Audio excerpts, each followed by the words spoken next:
Peace and blessings. Just wanted to share a few thoughts this morning.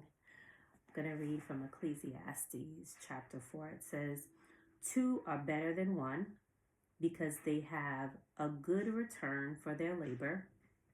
If either of them falls down, one can help the other up. But pity anyone who falls and has no one to help them up." And this is verses 9 and 10. And so I wanted to jump on and talk about this scripture as it pertains to community. Wanted to share that a few months ago I lost my mom, and it has been a journey towards healing, towards processing. A lot has come up, and in the midst of that, it was also my birthday was coming up. And I had grand plans because it was a milestone for me. And I've never really done anything to celebrate myself. And so I was like, this is the year. And that was my thought since the beginning of the year. But when everything happened, that was not the position that I had anymore. I kind of abandoned everything. And I was okay with it. It was kind of like I didn't want to do too much. And so one of my friends called and she was like, "Hey, you have a birthday coming up. You have a couple of things that you're working on. Like, where are you at with everything in the light of what's going on?" And I was kind of like, "I'm good. I don't want to do anything. I'm done. Like, kind of like, leave me alone. Like, I don't want to do anything." And so that is normal. That's part of the grieving process, that sometimes you're kind of like taking a step back. You don't necessarily want to engage in too much. And you need that time to process. And I've given myself that grace.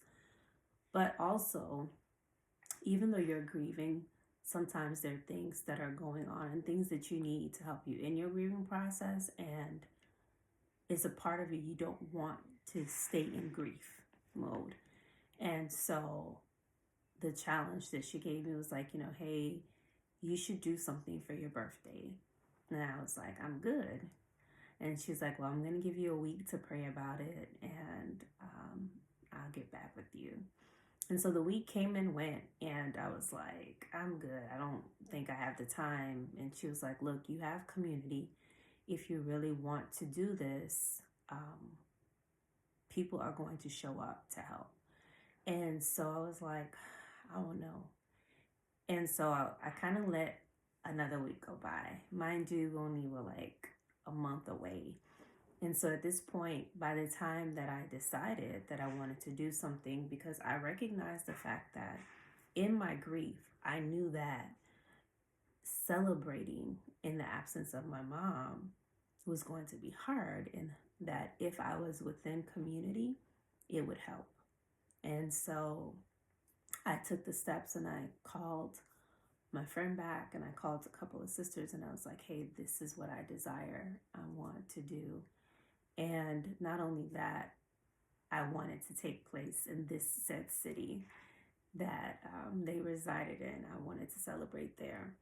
And so a group of women gathered together, and they made it happen in 2 weeks. Why am I saying that?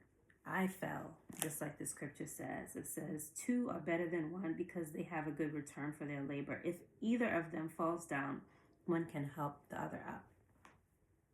So in that situation, I had fallen. I was grieving. I was down. And they came to gather around me, to walk with me, to support with me, and to talk with me, and to be the help that I needed in that season. Not only for the sake of helping me celebrate and to launch something that I needed to launch business-wise, but the fact that they were present, that the fact that they actually heard, that the fact that they were willing to walk with me and love on me. And I say that to say that sometimes we're going through a lot of things, but we are unwilling to be transparent and to let community in and let them know, hey, this is where I'm at. I'm hurting. I'm grieving. I'm suffering. I'm in need. I'm in want. And my challenge to everyone is that there are people that love you. I'm not saying everyone.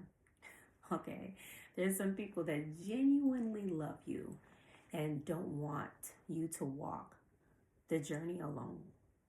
And so this is in scripture. It's in scripture for a reason. Even when Messiah came, Yeshua did not walk the earth alone. He could have. He could have done it all by himself, but he did not. He chose a collective. He chose a group of people to walk with. And so likewise, we're not greater than our Messiah. And so as you're going through each season, as you're going through life, figure out who your people are. Find your people, find your tribe, and let them know. And maybe it's not a tribe, maybe it's one person that you can share something with.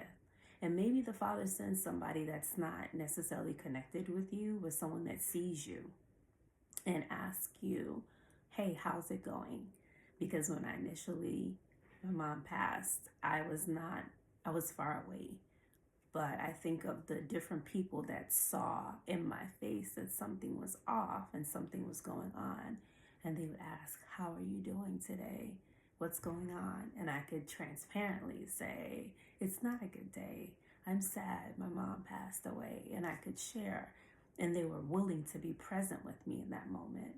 So I say that to say you do not have to walk alone. Ultimately, the Most High is with you, but the Most High has also sent people that are willing to bear the burden with you, that are willing to walk the walk with you. And so find those people.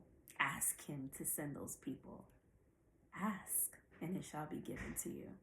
And so I just wanted to share that with you today. And I want to say to the women who walked with me in this season, thank you. I am most appreciative of you going the extra mile, of sacrificing time, of sacrificing resources, and making room to make sure that something that I so desired and that I needed, if I'm honest, came to fruition, and that I was able to celebrate, that I was able to accomplish, and to finish a task that the Father had given me. So thank you.